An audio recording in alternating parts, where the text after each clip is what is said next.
some facts that was reported, according to a Russian soldier, of what's really going on in Ukraine. It says, at what point will the soldiers have enough?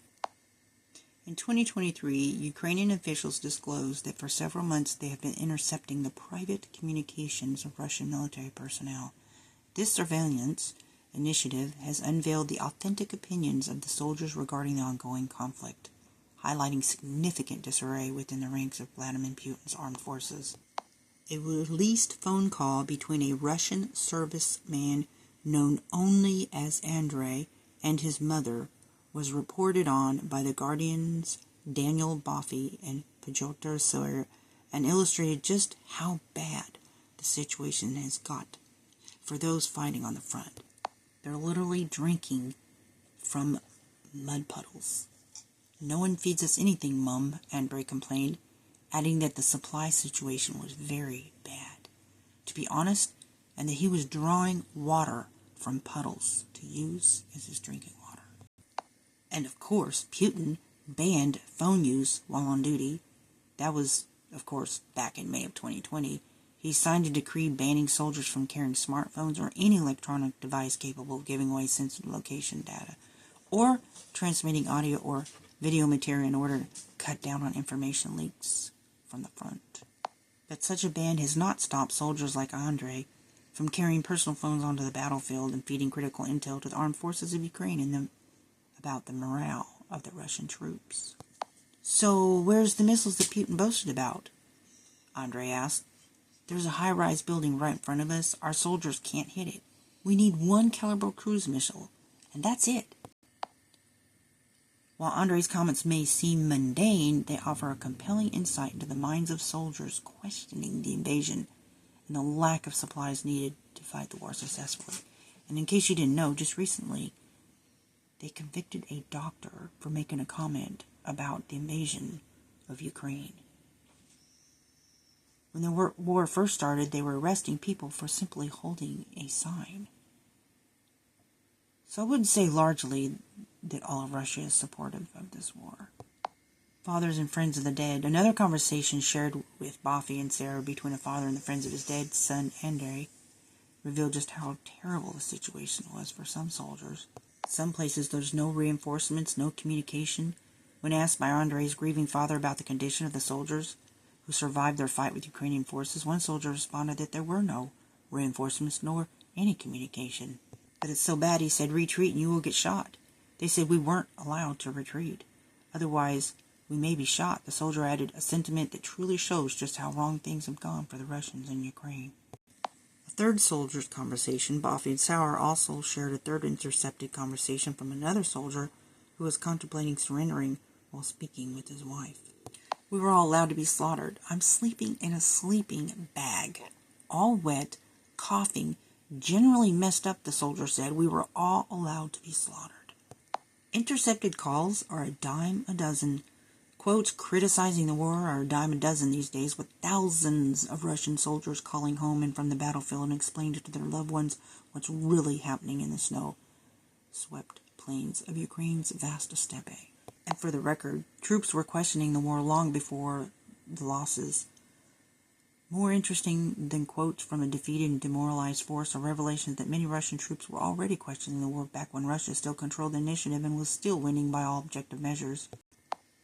The New York Times tracked early war conversations. In late September 2023, the New York Times reported on a group of dozens of soldiers who were stationed in Bucha and used 22 phones to make hundreds of calls throughout March during the early phase of the war, many of which recorded their growing anger with the war and President Putin. "Putin is a fool," one said. "Mom, this war is the stupidest decision our government ever made, I think," a soldier named Sergei said, according to New York Times. "Putin is a fool," another soldier added. "He wants to take Kyiv, but there's no way we can do it." At what point will the soldiers have enough? All of this leaves one to wonder, at what point will the soldiers have enough? When will they turn their guns away from Kyiv and towards the men in Moscow who are sending them to their doom? Meanwhile, while the Russian soldiers are being sent to their doom in Ukraine, North Korean troops are entering combat in Ukraine soon, the Pentagon says. But there's also talks about North Korean soldiers not being prepared, or some even defecting. Why? It's so hard to get out of North Korea, to escape North Korea. It's almost impossible with the lack of support that they get. So being sent to Russia and then into Ukraine, they're preparing for what to do with North Korean defectors. And I hope they get to escape North Korea. I hope they just seize it as an opportunity. And I hope they're protected. But the thing about North Korea is if these soldiers have families back home, they may very well harm their families. But I hope there's some that do manage to escape North Korea and seize this opportunity. Meanwhile, hackers breach the Wi-Fi network of the U.S. firm from Russia. Then you have trolls like Blackwater founder, who's a private military contracting organization, is basically demanding that Ukraine give up and allow Putin to have control of the nuclear activation sites that they took over, that gives power to Ukraine. And so the guy is a total Putin sympathizer. The reason for this is completely political. To say, oh look, I ended the war, I'm a hero, I'm successful, I stepped into office and I ended the war. I saved billions of dollars because I'm such a great guy. I did such a great job, I ended the war. And in reality, that's not going to happen.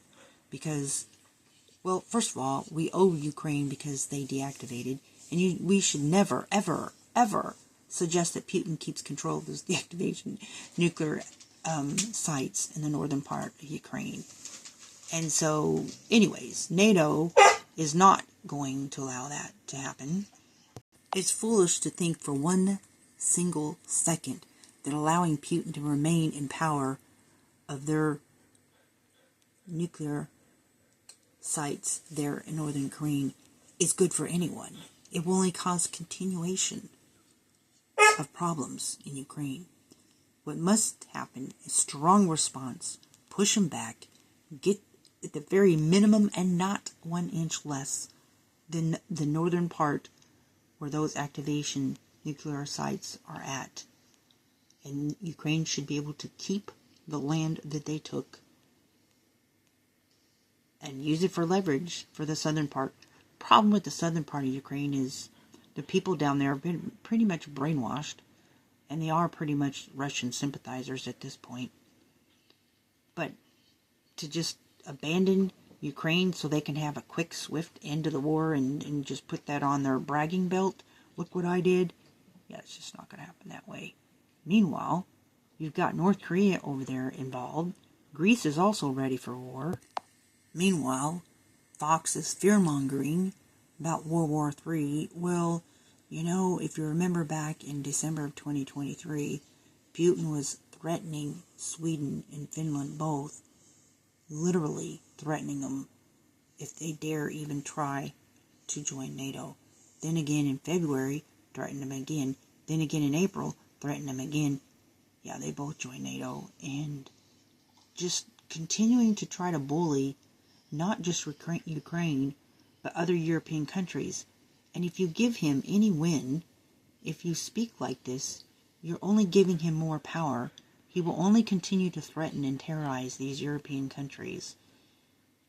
There's absolutely no justification for allowing Putin to take any of the land. But in fact, what they did is the world watched as we promised them support, but yet Putin convoyed in to Ukraine and nobody stopped him. He should have never been able to convoy in there and get any ground, any land. But the fighting back, that will put an end. That will.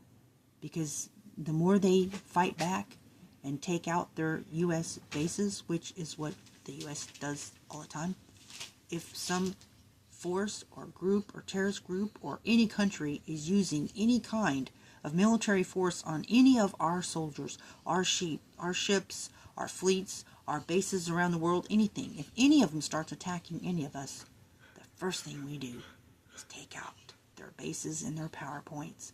That's exactly what Ukraine should have done from the beginning. Let Putin threaten people.